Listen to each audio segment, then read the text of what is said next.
Skills and concepts relating to collecting and analyzing data and considering probability have wide applicability across the curriculum. Among these skills and concepts are posing questions and gathering data to answer them, sorting and classifying, organizing data, representing data, describing and comparing data, and beginning to grasp concepts and language of probability. Sorting and classifying, for example, are important in every subject area: science, social studies, literacy, and the arts. Language itself is based on classification. To learn a new word, we need to know which actions, descriptors, and objects the word applies to and which it does not. When a young child first learns the word dog, for example, he may think it refers only to his own dog and others that look like it. Gradually, he broadens his conceptual category to include a wide range of assorted canines, perhaps overextending dog to include wolves and foxes. Learning new words every week, the young child is continually refining his knowledge of the class to which each word refers. Young children have an endless supply of questions, and these questions often involve their own attributes or preferences. Do you like your sister? Do you like green ice cream? Do you like scary costumes? What kind of backpack do you have? The list of questions is endless. The teacher's role is to provide opportunities for children to ask questions, help them formulate their questions, and then use these questions as catalysts for investigating and learning.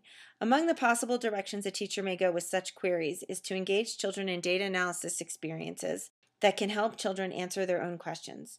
Children can begin to understand data gathering by conducting simple surveys of attributes of children in their class. Children can learn to use tally marks, check marks, or numerals in yes-no columns to indicate answers. Sorting and classification are important processes in many content standards besides data collection and analysis, particularly in algebra and the concepts that underlie it. Classification is fundamental.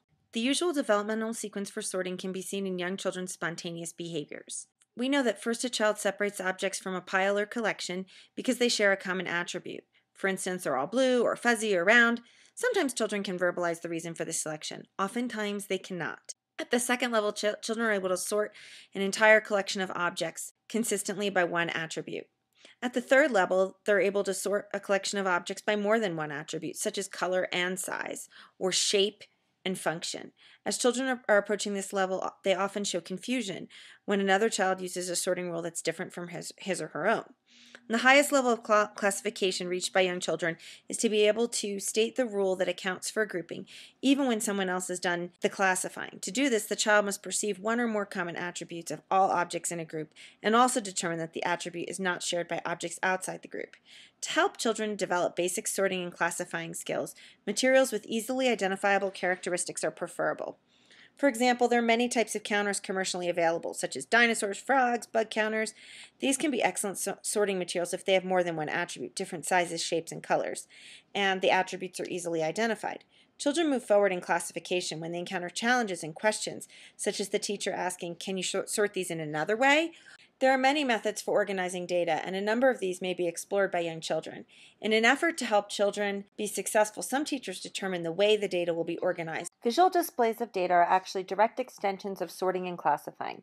With young children, the teacher's purpose is to help them see graphing and other such representations as a way to show information so that people can read it and understand it, and that by looking at it, we can make some comparisons.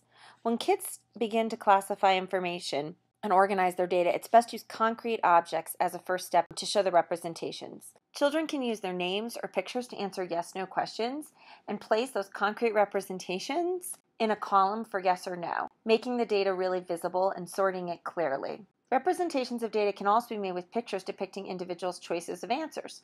For example, a teacher can give a child a card on which they draw their favorite pet, and then these pets can be put into categories on a chart. Different questions can be answered using the children's pet cards. For example, you can ask, "Is a dog your favorite pet?"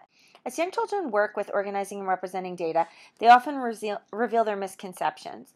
When this happens, teachers can take it as an opportunity to help them develop a better understanding of how to represent data and share their ideas with others. As they create representations using objects, pictures, or graphs, children also learn about labeling and describing parts of the representations. They learn that they need to write words and labels so that others can understand what the graphs say. When children create the label for their own graphs, the graph and the graphing process become more meaningful to them, as well as to others. It's not that they're just filling in someone else's graph, but actually creating their own. To help children how to label graphs, the teacher should emphasize the importance of remembering what the graph says, and also the importance of communicating to others about their graph. It's important that we teach children how to use a variety of graph types, even for the same data. So there's obviously a lot of different options, such as bar graphs, pie charts, picture graphs, line graphs. Young children like to share their graphs with others, so it's important that you give them the opportunity to post them for people in the school or to share them with their parents. Clearly, comparisons are an important part of data analysis. Teachers should ask children questions that require them to compare the data that they've gathered and presented in their graph.